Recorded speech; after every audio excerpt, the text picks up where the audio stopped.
we've got everything drying there. So I set it up under that just taped down garbage bag to keep the water off. Because it's, gonna rain probably, and don't want the water getting on our thickened epoxy and our drill fill drill holes. So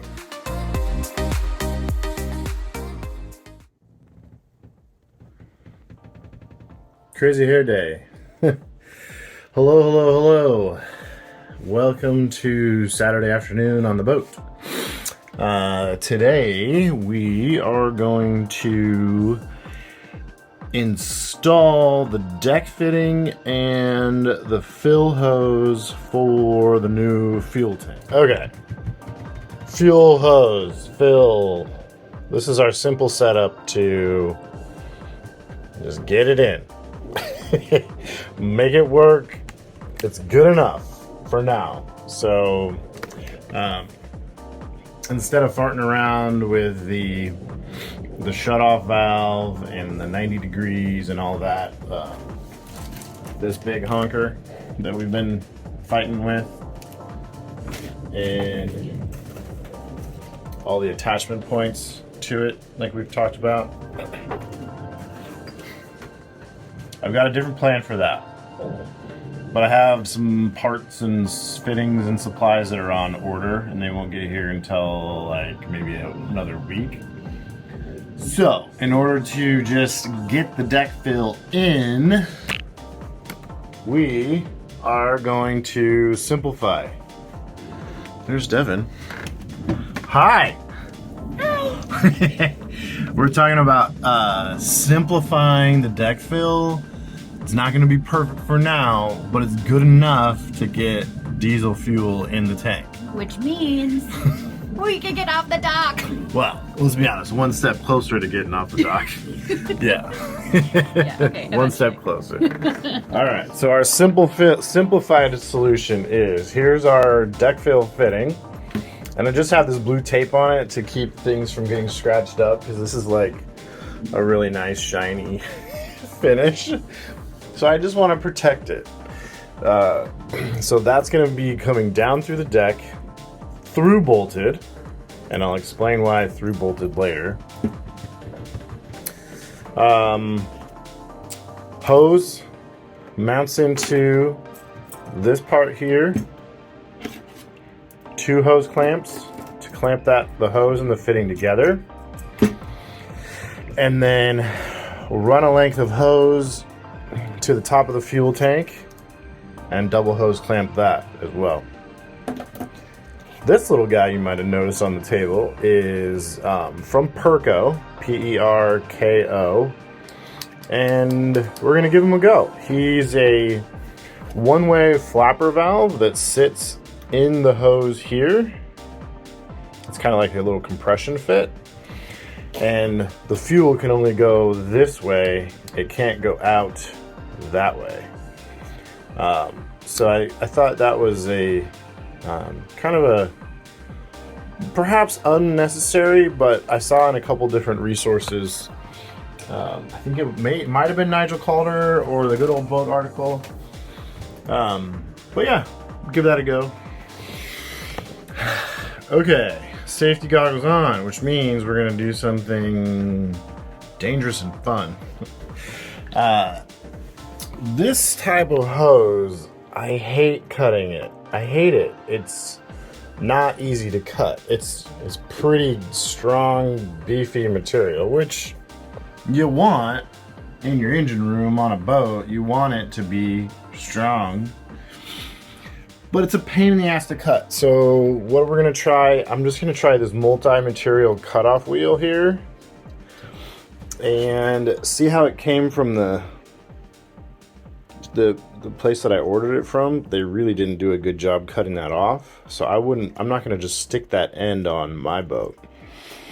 So we'll just nip that off and try to get it nice and straight, and so this can sit flush to our fitting. Because really right now, it wouldn't sit flush to the fitting, and that'd be you know, particularly annoying for things got to be perfect around here. This guy, right? So we're just gonna nip that off, and I'm gonna try with this. Might as well give it a go. Great little tool.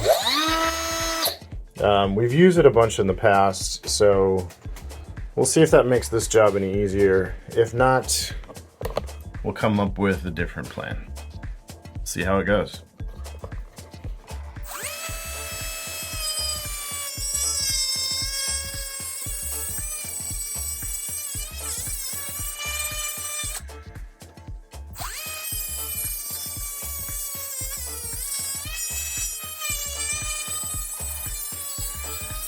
Okay, so we went from a rugged and jagged edge to a mostly clean and flush edge, which I like. But I don't know if you can see that on camera. Like, it did create some pretty noxious smoke. I ain't gonna lie about that. And then it created some rubber dust, like sawdust, but rubber.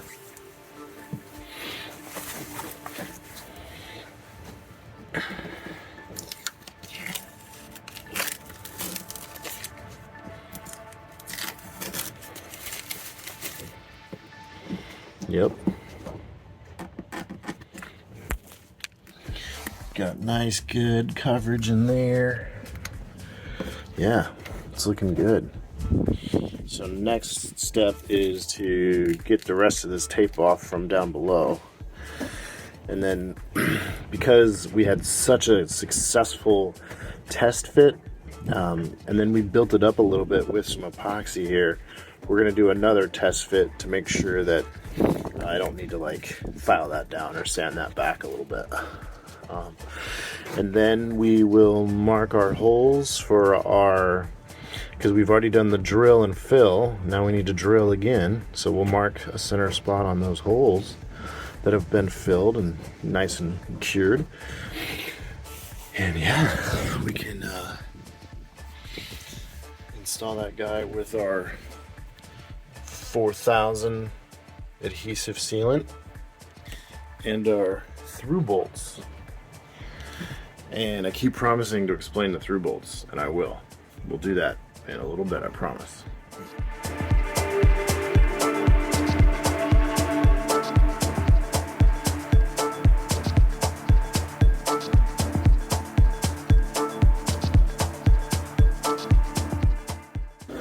Now, drilling time. Drilling time makes me nervous.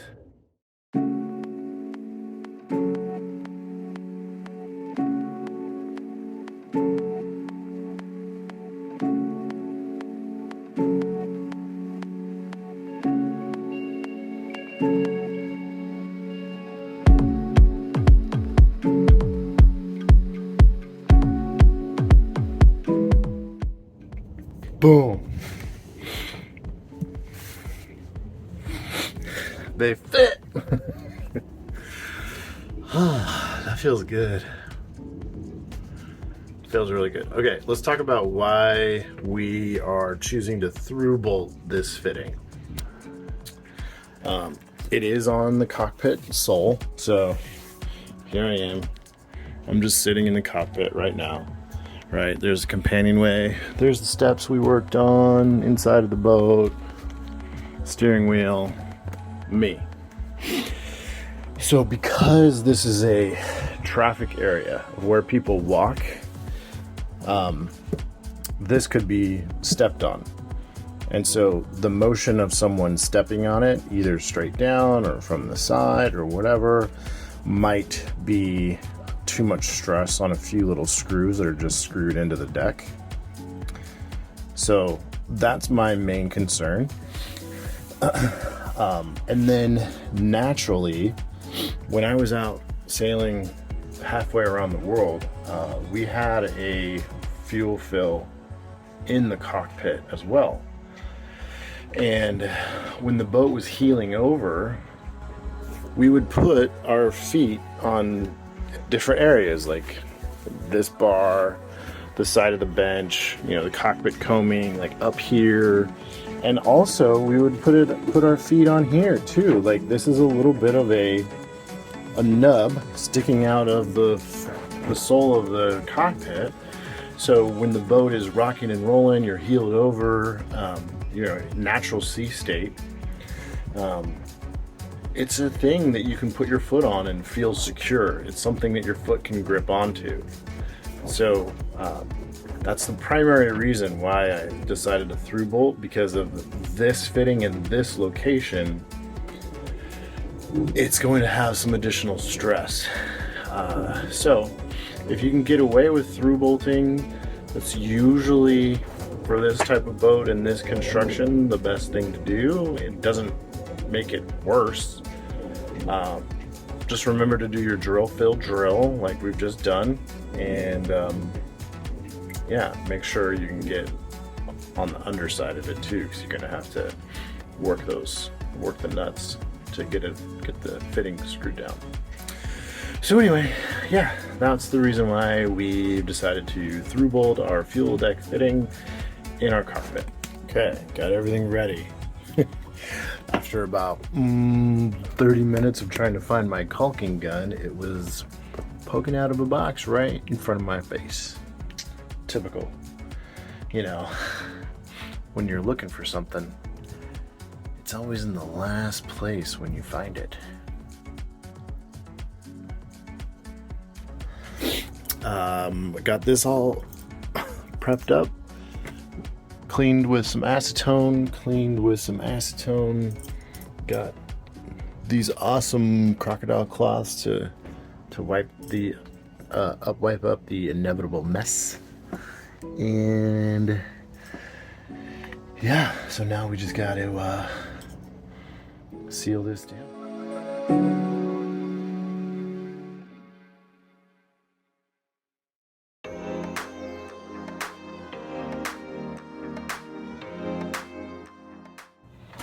Okay, that's probably way too much. Why do I do these things to myself?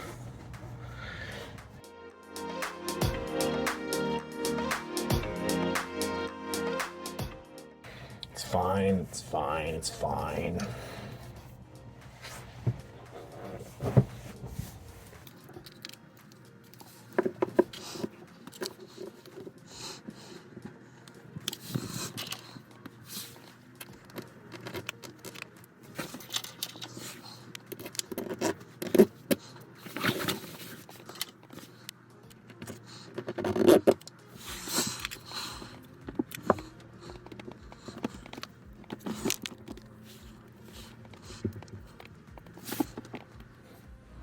Okay, so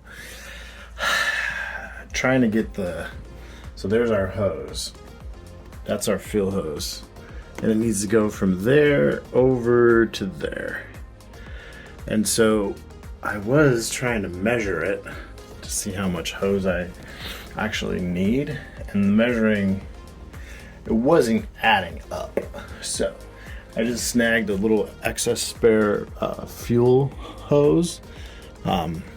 Typical me, I bought way too much and actually bought the wrong size so it's way too much of the wrong size. I can't even use it for what it's intended for, but it's perfect for this. So I cut off a length, taped it to back over there with the blue tape, and now I snaked it around up to the deck fitting here, and I'll just kind of mark with a pen about where I need it, and then I'll just use that as like I'll just measure that, and that'll be how much I cut of the big hose.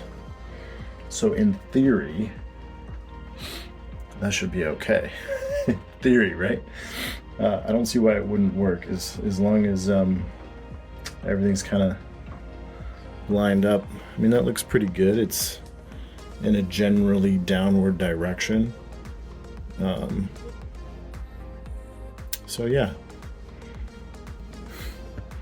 we'll see. if I get it wrong, I will have to order new hose. But that's okay. I mean, it wasn't super expensive. It's just not ideal. Okay, so I just there's the mark I made on the fuel hose, the excess hose, the one that I was measuring with. So then I just held that at the end of the fill hose and then lined it up and then marked right down there where I need to cut. So hopefully that's gonna work. Only way to find out is cut it and fit it. So let's do that next.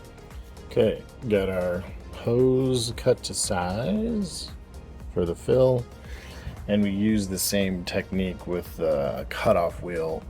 And yet again, you know, it created a bunch of sawdust, rubber sawdust, but dust nonetheless, and we don't want that in our tank. So I will use something to kind of clean out the inside of this.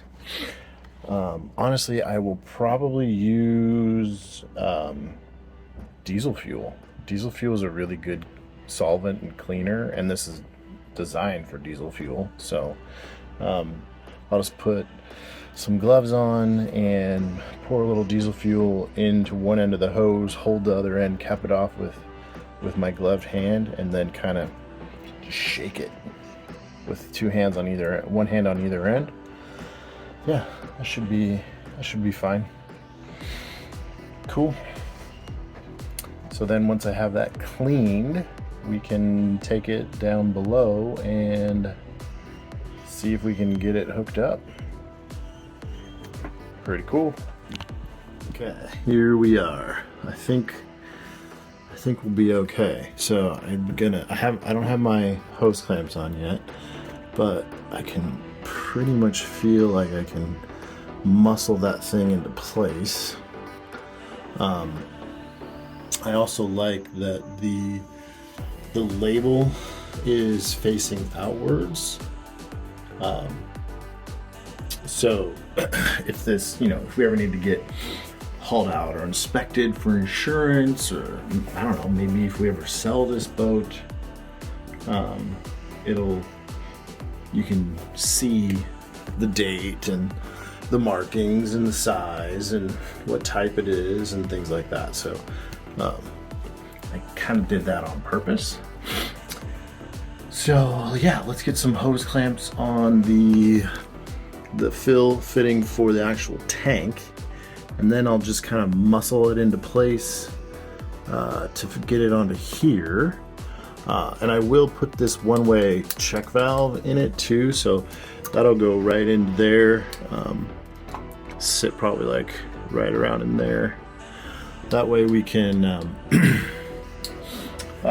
yeah, I think we talked about it. It came recommended from either Nigel Calder's book or one of the articles on Good Old Boat, or Practical Sailor or something, but just this one-way fitting, so the fuel can only go in, can't come out. Yeah, so let's see how far we can get.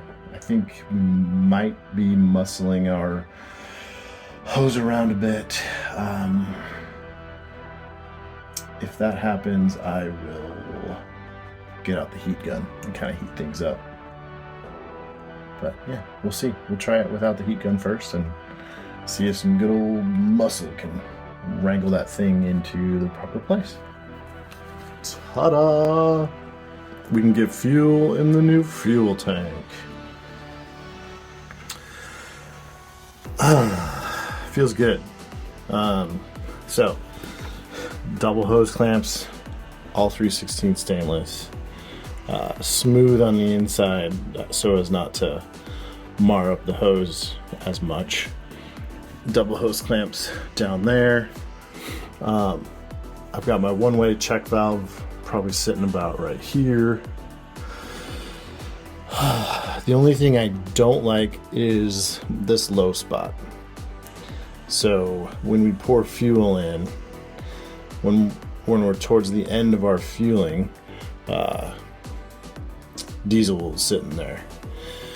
So that is not allowed. You can't have a low spot, but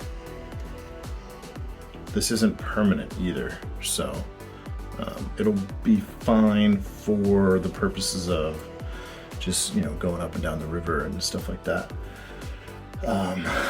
But when we get the one-way ball valve just the ball valve installed with our right angles and 90s and stuff like that, we'll have to eliminate that, but it's fine for right now. And then, it's not that bad of a low spot.